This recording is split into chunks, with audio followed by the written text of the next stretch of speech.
Hi, welcome back to my channel Joyjoie. In this video we're going to finish making Kale the koala. We'll go through the rest of the sewing, stuffing Kale in the nicest of possible ways and finishing. So let's get started. The first step is to lay the arms and legs out against the body approximately where they are going to go.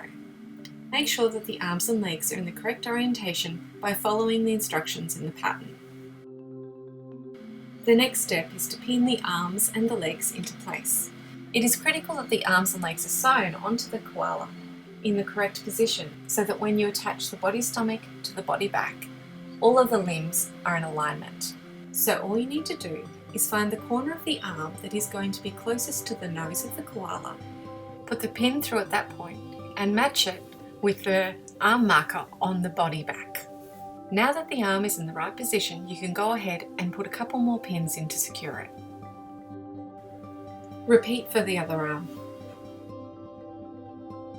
It's a similar process for the legs. In this case, select the corner of the leg which is closest to the tail of the koala and position that at the marker point on the body back.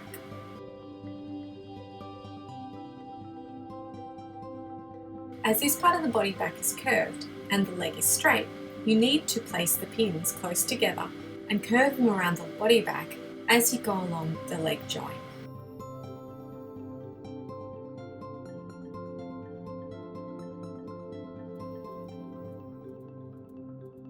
Pin all the way to the other corner of the leg. Repeat for the other leg.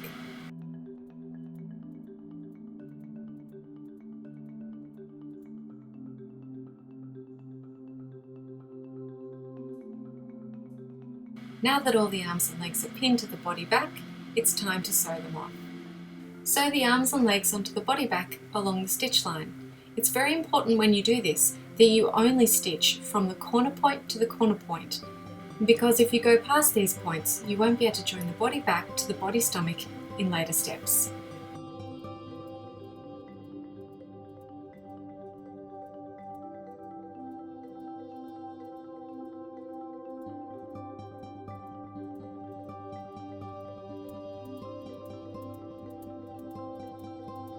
As you finish stitching each leg and arm, make sure you check that you haven't gone past the corner points and also that you've followed the stitch line on the back of your work. If you find any errors, it's now time to correct them by unpicking and restitching.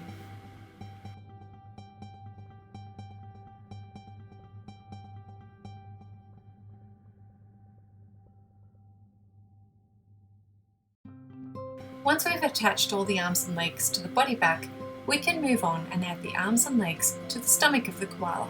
But first we need to mark the centre points for the top and tail of the pattern piece, so that when we're pinning the body back to the body stomach later, our life's a lot easier. To mark the centre points on the stomach, fold the pattern piece in half using the arm and the leg markers to get an accurate fold, and use your fabric marker to mark the centre points. Now we can lay out the arms and legs as we did for the body back. When you do this, please refer to the body stomach pattern piece so that you ensure that you have the head and the tail in the correct positions before you go ahead and pin the arms and legs onto the body stomach.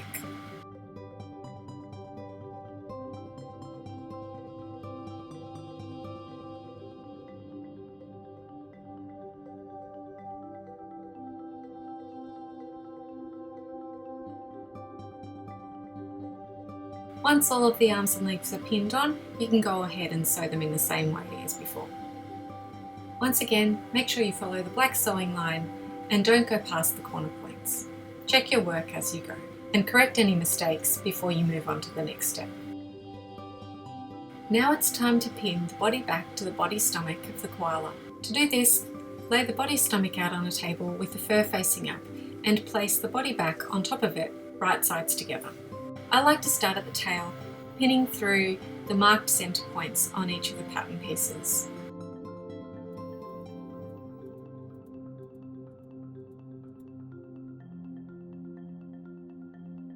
You then need to move on to where the legs are joined, making sure that your pin goes through at the end of the stitching.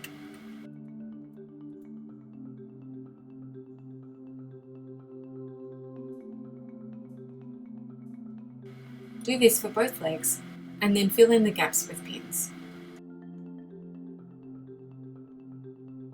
As you can see, the pinning can be fiddly, but it's important that you do this step very carefully because it will make all the difference when it comes to sewing your koala together.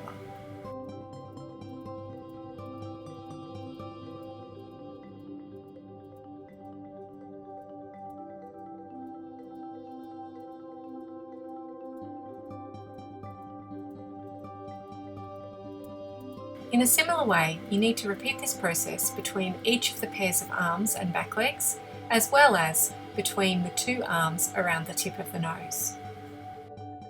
When pinning around the tip of the nose, you also need to make sure you don't accidentally pin the ears in, so tuck them away towards the tail of the koala. Remember that you have the centre points marked on the pattern pieces to help you get this accurate.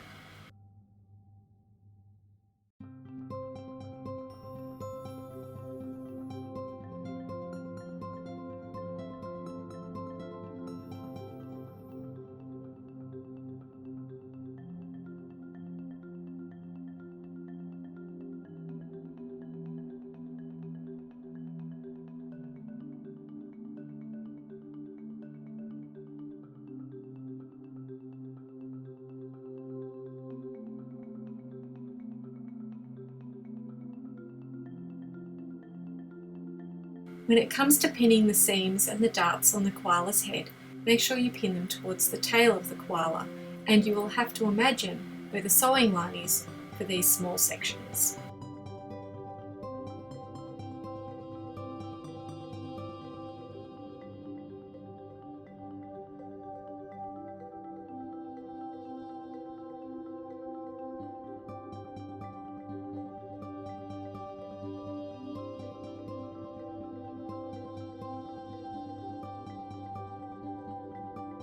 Remember that the time you take now in pinning this carefully will save you time later in unpicking when you haven't matched the sewing line on the front and back of your work.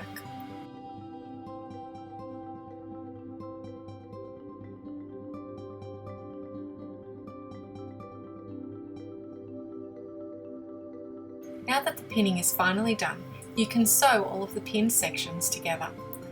I like to start with the tail. We don't want to have any holes in our koala, so we need to make sure that we stitch along the stitch line and start and finish our stitch line at the junction point of each of the arms and legs. Remember, this is where you're going to be doing the stuffing of the koala, so leave a big enough gap for turning through and for stuffing later. I like to leave a gap that's about a hand width apart so that I know that I'll be able to do the stuffing. Stitch the remaining pinned sections without leaving any gaps.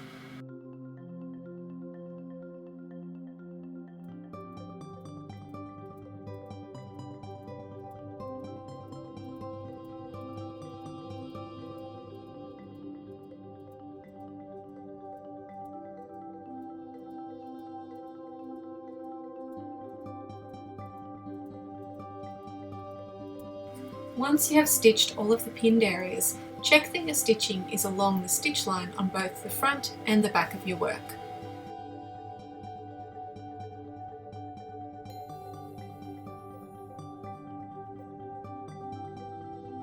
Now it's time to pin the arms and legs together. Starting at the corner point of each arm and leg, regularly pin all the way around on the stitch line.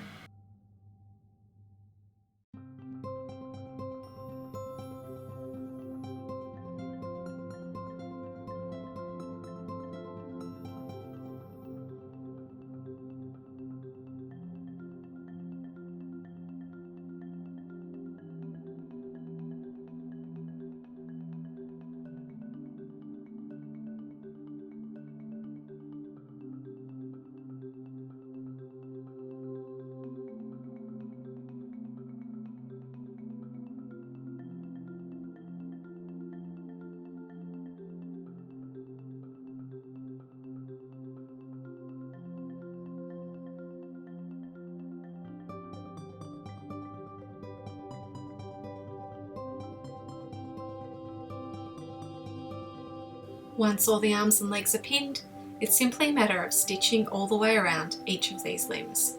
Make sure you start and finish each of the stitch lines at the junction of the body so that you don't leave any holes. When all the stitching is done, do a quick visual inspection to make sure that you've stitched along the stitch line on both the front and the back of your work.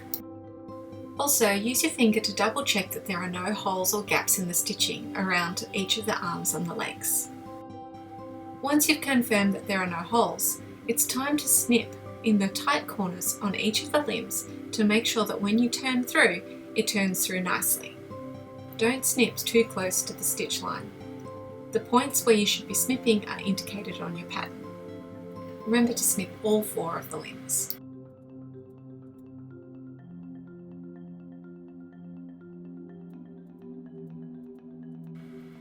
Now it's time to turn the koala right side out. I like to start with one of the legs, then the other, followed by the nose and the body, and then I finish with both of the arms. If you've left quite a small hole like I have, it can be a little bit tricky.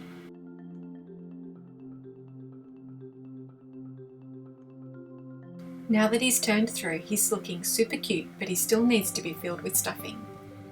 I like the stuffing to be in relatively large pieces so that he doesn't end up being lumpy. You start by filling the head and the main body, and then pushing those bits of stuffing out through the arms and then the legs.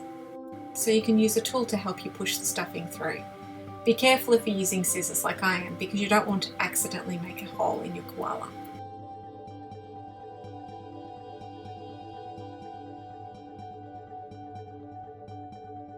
Keep adding stuffing until you're happy with the amount of stuffing in your koala.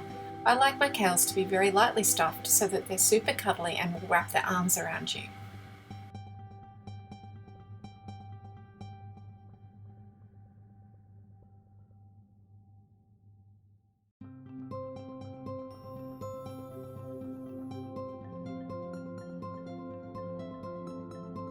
Once you've filled your koala, check him over to make sure that he's got stuffing in all of his limbs and that you're happy with the distribution of the stuffing.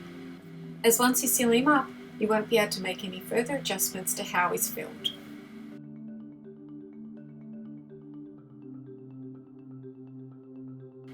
Using your needle and thread, stitch up the hole at the base of your koala.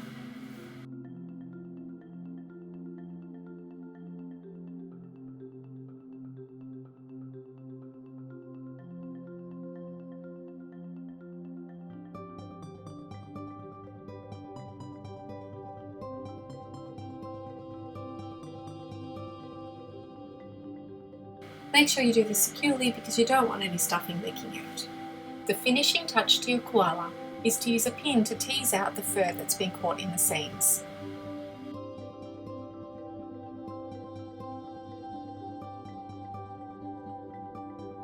Now your koala is complete. He's super cute and he needs a hug because he's had a pretty hard day. I hope you enjoyed making Kale the koala, and please subscribe to see the latest from Joyjoie.